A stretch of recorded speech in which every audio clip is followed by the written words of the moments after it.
Assalamualaikum warahmatullahi wabarakatuh. Hari ini murid-murid kita akan masuk kepada bab 3, yaitu tingkatan 1 bab 3, yaitu mengenai peta lakar. Di mana yang cikgu beritahu sebelum ini, peta lakar ini adalah satu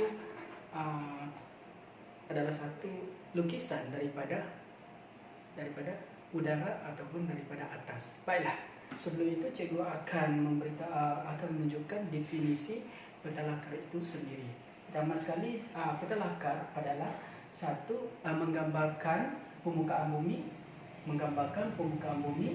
dari udara ataupun dari pandangan atas. Itu yang kita maksudkan sebagai peta lakar, yaitu satu gambaran daripada permukaan bumi atau satu kawasan daripada pandangan daripada atas ataupun daripada udara. Okey, seterusnya cikgu akan masuk kepada ciri-ciri peta lakar. Dalam peta lakar itu mempunyai beberapa ciri-ciri, iaitu ada 5 ciri-ciri. Di sini cikgu tunjukkan sebagai pertama sekali kita ada peta lakar itu mestilah ada tajuk. Yang kedua, dia kena ada bingkai. Dan yang ketiga, dia kena ada arah mata angin. Dan keempat, mesti ada simbol, dan seterusnya mesti ada petunjuk. Ini cikgu akan jelaskan sebentar lagi, tapi sekarang ini cikgu akan masuk ke bab yang lain, ke topik yang lain, supaya lebih mudah nanti cikgu akan terangkan secara keseluruhan. Okey, murid-murid, gimana yang cikgu bagi tahu tadi, dalam peta lakar ini sebenarnya terbahagi kepada 2, yaitu kita akan bagi dua ciri-ciri, iaitu pertama kita panggil sebagai ciri fizikal, dan satu lagi kita panggil sebagai ciri budaya. Ciri fizikal dan ciri budaya ini nanti cikgu akan jelaskan secara keseluruhan sebentar lagi. Okey, baiklah. Dan seterusnya kita akan belajar mengenai simbol dalam peta lakar. Dalam peta lakar juga ada jenis-jenis simbol tertentu yang mewakili satu-satu perkara ataupun satu-satu kawasan atau juga satu-satu tempat. Dia mempunyai simbol-simbol tertentu. Okey, cikgu akan beralih kepada ciri-ciri dahulu untuk akan menerangkan secara keseluruhan selepas ini. Baiklah, ciri-ciri peta lakar seperti mana cikgu terangkan tadi, mesti ada tajuk. Tajuk ini sangat penting. Kalau kita membuat satu peta lakar, kita mesti ada tajuk. Contohnya, kalau kita nak buat mengenai kawasan kampung Durian Tunjung, contohnya Labuan, kita mestilah letak tajuk. Yang kedua, kita mesti lukis satu bingkai ataupun yang bentuk apa segi bingkai. Mestinya kita tidak boleh melukis peta lakar tanpa bingkai, tanpa penghadang ataupun tanpa bingkai. Mesti ada bingkai. Dan seterusnya kita mesti ada arah mata angin. Seperti mana murid-murid tahu, dalam peta lakar itu kita kena tunjukkan arah mata angin. Kita buat arah mata angin utara, seperti kita akan letak di mana-mana bahagian arah mata angin utama, dan seterusnya kalau kita mesti ada simbol yang sebenarnya cikgu bagi tahu tadi, kena ada simbol untuk mewakili tempat ataupun juga mewakili kawasan. Dan seterusnya lagi kita mesti ada petunjuk. Petunjuk ini termasuklah skala, termasuklah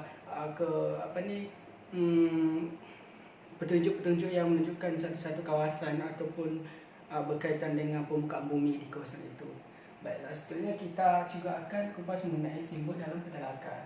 Bila cikgu beritahu sebentar tadi, dalam peta lakar ada simbol. Pertama sekali simbol titik. Simbol titik ini adalah satu simbol yang mewakili satu-satu, contohnya simbol titik yang berbentuk empat segi. Simbol titik yang berbentuk empat segi ini, murid-murid, ini adalah untuk mewakili untuk rumah ataupun mewakili rumah. Yang seterusnya kita ada simbol garisan. Simbol garisan ini adalah satu simbol garisan sahaja. Dia boleh jadi simbol sebagai simbol jalan raya ataupun sebagai simbol sungai.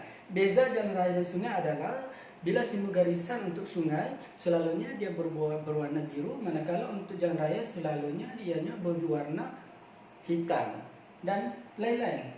Dan seterusnya kita ada simbol kawasan. Simbol kawasan ini banyak. Di sini cikgu bagi contoh adalah simbol kawasan tasik. Kita buat satu bulatan dan dalam itu kita akan buat garis-garis putus-putus, dan ini menunjukkan bahawa kawasan tasik ini adalah simbol yang mewakili tasik. Dan seterusnya kita ada singkatan perkataan. Singkatan perkataan ini banyak, tapi dalam ini cikgu bagi contoh Contohnya untuk hospital kita hanya perlu tulis HOSP, hospital, tak payah kita tulis panjang. Ataupun untuk kampung kita hanya tulis KJ, kampung. Dan seterusnya. Contoh balai polis kita hanya tulis BP, balai polis, pos laju, kita hanya tulis pejabat pos. Contohnya pejabat pos kita hanya tulis PP, dan yang lain-lain. Saya harap di sini murid-murid akan memahami. Dan inilah petalakat. Dan daripada penerangan ini, cikgu mengharapkan murid-murid akan memahami apa yang cikgu coba sampaikan. Pertama sekali, murid-murid kena beri perhatian kepada ciri-ciri, kerana ciri-ciri ini akan bersangkutan, akan mempunyai kaitan dengan bila kita membuat petalakat itu sendiri. Maksudnya bila kita buat petalakat mesti ada tajuk, kita mesti ada bingkai, mesti ada arah mata angin, dan mesti ada simbol dan petunjuk. Ini dalam petalakat mesti ini ada semua. Dalam petunjuk ini kita termasuklah skala. Okey, baik. Tajuk kita seperti mana cikgu bagi tahu tadi, tajuk kawasan yang kita ingin lukis ataupun kita gambarkan. Dan seterusnya simbol ini penting juga. Nanti murid-murid akan belajar simbol ini. Dalam petunjuk ini termasuklah simbol. Dalam petalakat itu mesti ada simbol-simbol tertentu. Contohnya masjid, contohnya perumahan dan sebagainya. Untuk hari ini itu sahaja yang cikgu ingin tunjukkan. Jadi secara keseluruhan murid-murid kena dapat membezakan.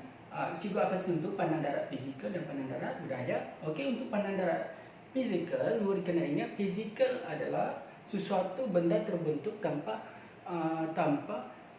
bantuan manusia ataupun tanpa campur tangan manusia. Contohnya sungai, contohnya bukit, contohnya bentuk muka bumi. Ini terbentuk secara semejani. Maksudnya ini yang kita panggil sebagai pandang darat fizikal. Manakala untuk pandang darat budaya pula, suatu perkara yang terbentuk dengan bantuan manusia ataupun dengan campur tangan manusia, cuba seperti bangunan, sekolah, dan seperti bangun pasaraya dan sebagainya. Ini perumahan. Ini adalah pandang darat budaya. Kenapa? Kerana ianya terbentuk dengan campur tangan manusia. Okey, itu sahaja untuk hari ini. Saya mengharapkan murid-murid dapat memahami apa yang cikgu ingin sampaikan sebentar tadi. Assalamualaikum warahmatullahi wabarakatuh dan selamat berehat.